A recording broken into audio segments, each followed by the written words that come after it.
There are so many interesting people and places that are doing amazing things in the field of science and technology. Hi, I'm Leanne Williams, and in today's episode we're visiting one of these venues, Ithemba Labs. Let's take a closer look.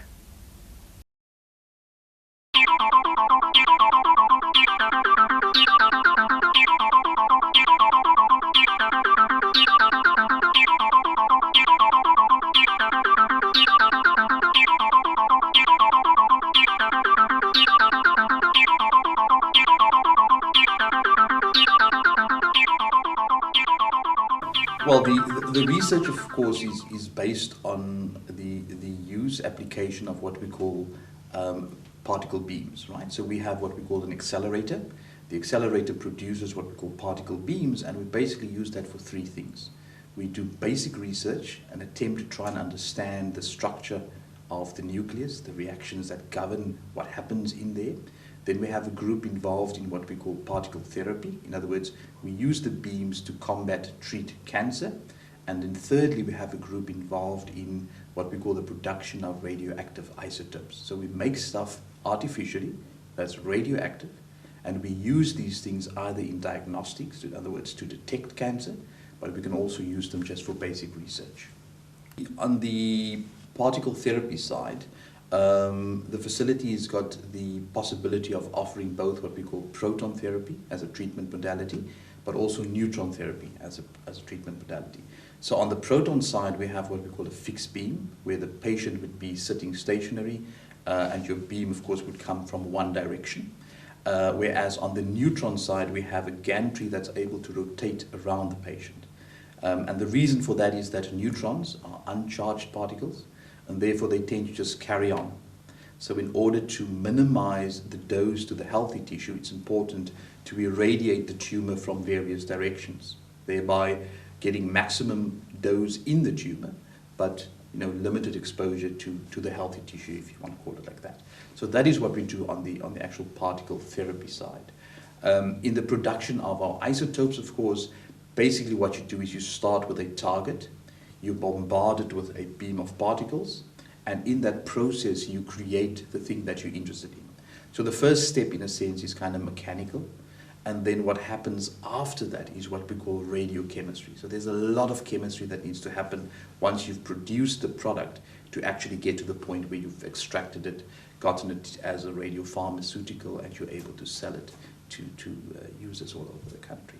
So in terms of the, let's call it the nuclear landscape, we are involved in what we call nuclear physics. So it's what we call medium energy. And with those kind of energies, we can kind of probe the structure of the nucleus. But again, in terms of the facility itself, it's very unique in the sense that we are probably one of the only places where both proton and neutron therapy is offered. We have recently commissioned a piece of hardware that we call the beam splitter. And with a beam splitter, you can basically, if you have one particle beam, you can split it into two, which allows you to irradiate two targets simultaneously. So in that process, you can up your production. And at the moment, I think we are the second facility with a beam splitter that is fully operational. We are in the medium energy range where we can look at the nucleus, so we can look at protons, neutrons. If you want to start looking at the substructure of a proton and a neutron, which are these things that you call quarks, you need to go even higher in energy. So we are about 56% of the speed of light in terms of the capabilities of our machine, and the LHC is 99.99999% the speed of light. So you need to go up in energy scale, but then of course you also physically go up in physical scale, physical size. So that accelerator, for instance, fits in a 27-kilometer circumference. So that's the size of the ring. Of course, we are not 27 kilometers, but it's quite a big machine that we've got. I think it's a 7-megawatt machine. So it's a couple of light bulbs that you need to switch on if you want to switch on the machine. And 56% speed of light means that if a proton has got our maximum energy, it can go 4 times around the Earth in 1 second. Well, I mean, in the Western Cape, Ithemba Labs is one of 3 national facilities. But of course, our main focus is on nuclear physics and applications. And I think, again, it's a place where people of different sectors are involved. So in other words, we're multidisciplinary. We have got engineers, we've got scientists, we've got nurses, we've got oncologists, we've got dietitians, artisans, your accountants, but you also have your carpenters, your housekeeping staff, your gardeners. So in that sense, I think it's multidisciplinary. It cuts across the board. And if youngsters, young kids want to get exposure to, I almost want to say, a science environment in the smallest way you could package it, I think this is a nice place to come, because here you'll get a little bit of everything. The kind of idea that you go in looking for something that you might not find but you're looking for, which is a good thing, because then you can keep on looking. And sometimes it's just a complete curveball. So I think the fun bit is this whole kind of discovery element. You're kind of looking for something, but you're not quite sure whether you'll find it. And that kind of, it's like a loop that takes you back and back and back and back again. So I think the creativity part is on trying to make connections, trying to make sense of what you see. So you have to observe things, and then you have to question. And sometimes what you observe is not what you thought, and that kind of pushes you back. But I think it's only fun if you are happy with that. In other words, if you believe there's an ultimate truth and you don't find it, you will be very, very disappointed, and you might even become despondent. But if discovery drives you and you're okay with, I don't quite know, but I'm willing to go back again tomorrow and the day after, then I think you get to the point where you start looking at things differently, and you start making connections where at first those connections do not exist. And I think that is what adds the fun element to it. But I think we also need to be clear that even though it could be fun, it is exciting, it's not necessarily easy. So we have to balance the two. Typically on let's say on your research side, you have what you call a project or proposal advisory committee, right? So people interested in utilizing the beam would of course look at what it is that we have to offer. Then you do your basic research, your literature, surveys, etc. You write a proposal and you send that into this committee.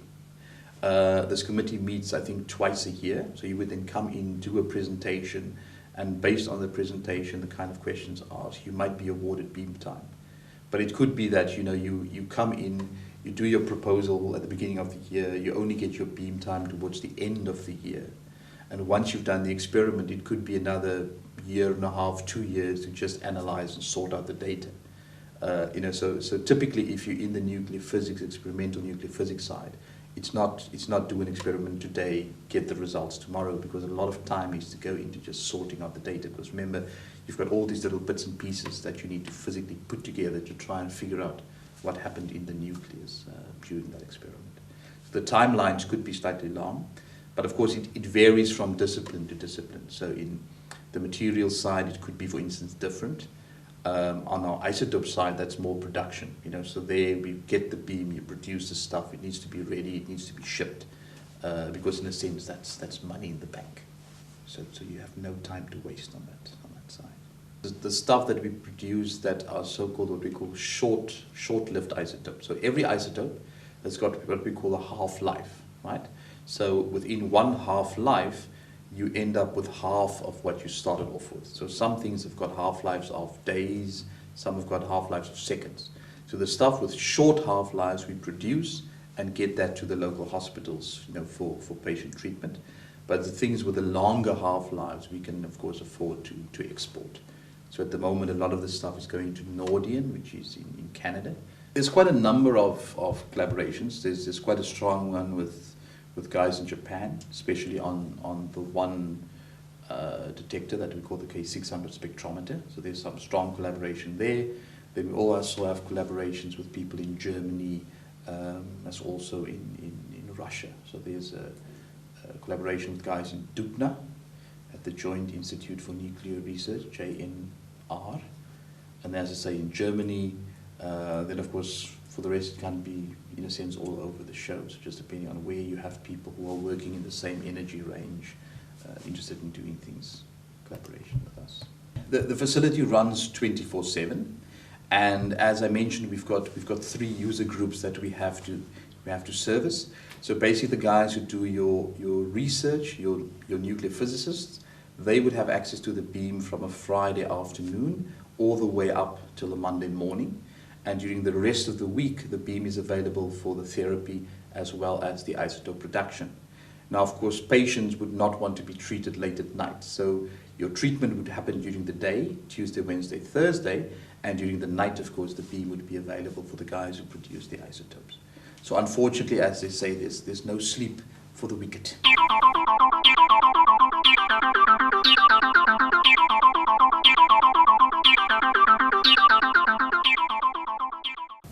Our guests in studio today are Ntombi and Takalani from Ithemba Labs.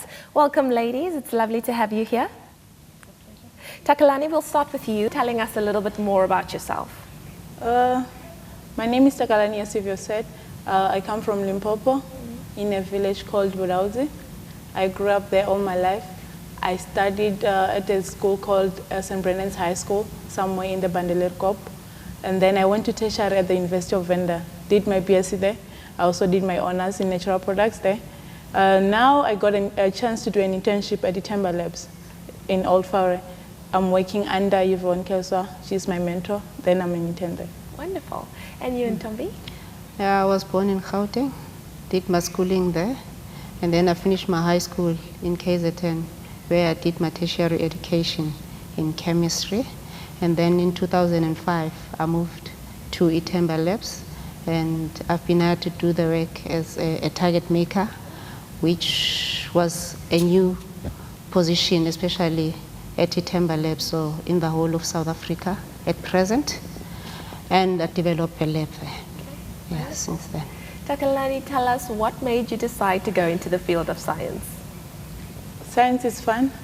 I love mixing stuff. Okay. So that's why I chose chemistry, and I still love it this far. Okay, and you, Ntombi? I would say I like the skills of science because it gives someone a chance to learn more about things. I would say if you are in science career, you know more about Earth.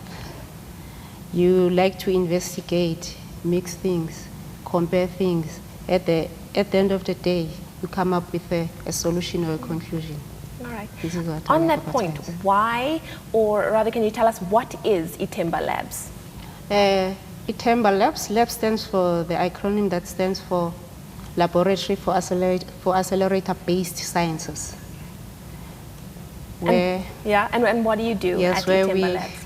Yes, they use, that for research in nuclear physics, material sciences, and medical research. And is that the kind of research that happens Yes. there? All right. Please tell us what in community projects Ithemba Labs is involved in. We interact directly with the community. I will start by saying we've got a department that is dedicated for doing that, where they interact directly with the community. Okay. We normally have the open days That's good. every month, just to show the community what we do at Ithemba Labs and what they can benefit.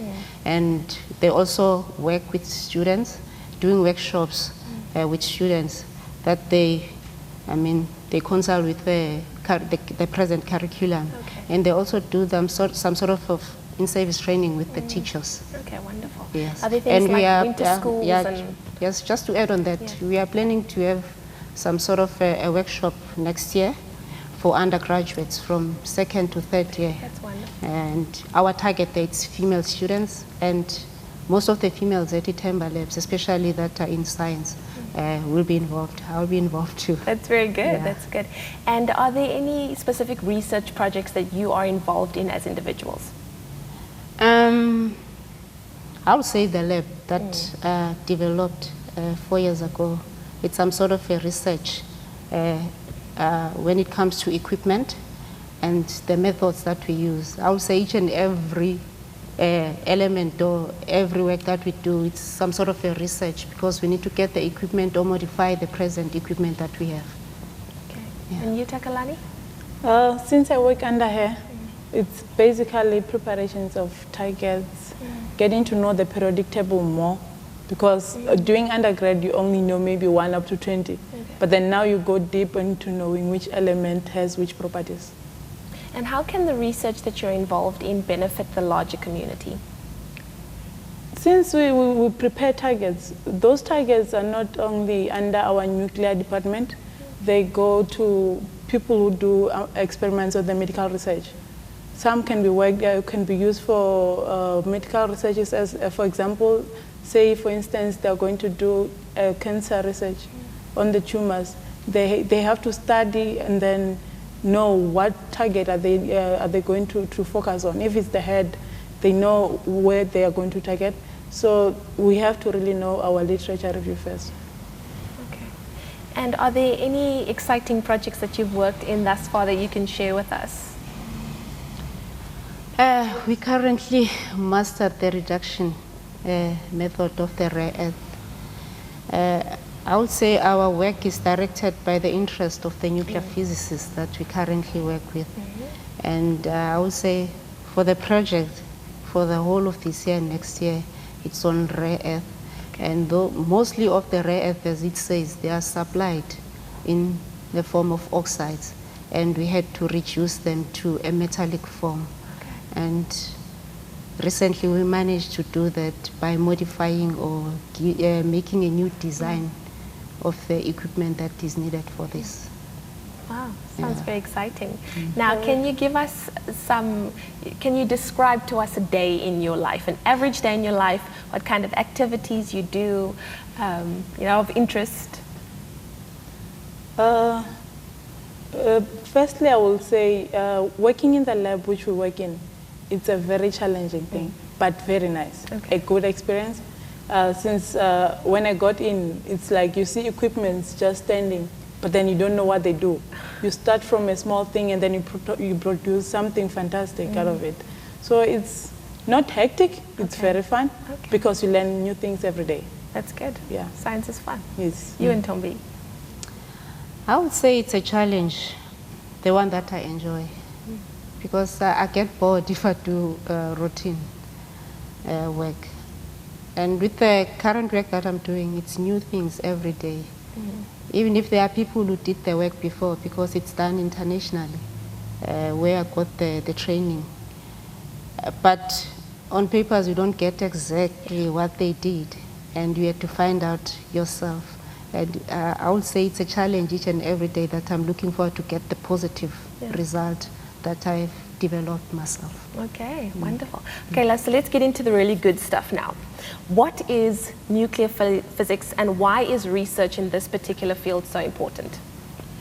I would say it's a field of physics where they do the building blocks and it's the building blocks of physics, where they start with a complex thing and they break it up into small pieces. Just to add on that, we make these targets and then they bombard these targets with a beam of particles, and then they will study what comes out after that. It's like your body, in medical nuclear science. In your body, you've got carbon, you've got hydrogen and whatever. If they want to analyze something, they need to bombard something to get the results. This is where I come in as a target maker. Okay. You can add on that, Takalani. Basically, to add up on that, we work with atoms. We have to know the protons, the nucleus. So we're going deep, and then we produce something good. Cutting, say from A, getting different Ds, going different directions. Many particles from one thing. Okay. Now, in your field, one would assume that being a scientist is a very isolated, field of work. Is that so, or do you work in a team as well? It's a stigma. You see, I would like to talk about the nuclear physicists, because most of the people, they think that they are strange, weird people. They are unlike that. When they perform these experiments where they study the nuclear reactions or whatever. They need to work as a team. Yeah. But at the end of the day, we need to respect them, to give them their own space to analyze the data so that they can produce, the papers that can be used by our students, that can be used by the universities, that can be applied somewhere, maybe in medical research, because nuclear can be applied everywhere, if you look at it that way. Takalani, and what are some of the job opportunities that are available to students who wish to pursue a career in this field? They're quite a various field. You can go the academia way, where you become a researcher, lecturer, something like that. Or you can go into an organization like ours, come and do experiments, researcher again. But then you can also go to the energy industry, where we have companies like Nexo and then Quebec, where they also do research, but then different from what we do. Okay. So there are basically, I think, many fields. It's just that now I'm only mentioning the three. Okay. And what are, can you just mention one of the most exciting experiences you've had so far? I would say starting from nowhere or with nothing, and at the end of the day, you get a target. The target, it's not just a target. It will produce a MSc graduate or a PhD graduate. There's nothing that makes me happier than seeing that. That's wonderful. Yeah. And you, Takalani? Going back, you start from powder, you get a pellet, you reduce it. At the end of the day, you get a foil. Something very fancy, you look at it and it started small, but then now you have this fancy thing which is supposed to be used on big machines. Okay. So it's very fascinating. All right. Now, for pupils who are watching this program, what are the subjects that they need to choose in high school in order to go into this field of study? I will say mathematics and physical sciences. Okay. You have to be there. You have to do those ones because there's no way you can get in our field without those. In adding in that, you know that in mathematics we've got maths literacy. Yes. It's a no-no in this field. Thank you for pointing that out. It's very important. It's pure maths. Yes. And Ntombi, do you have any advice for viewers that are watching right now who want to pursue a career in nuclear physics? What advice can you give them? I would say they need to spend time with people who are in the field, like the job shadowing, which we do at Ithemba Labs. If they are interested, they can go into our website that says stop at itlabs.ac.za. Okay, wonderful. Thank you so much for joining us, ladies. I am so enlightened by what we just discussed, and I hope to see you very soon. Thank you. Thank you. That was so awesome. There are some really exciting things happening right in our backyard, and it makes me feel proudly South African. Until next time, take care.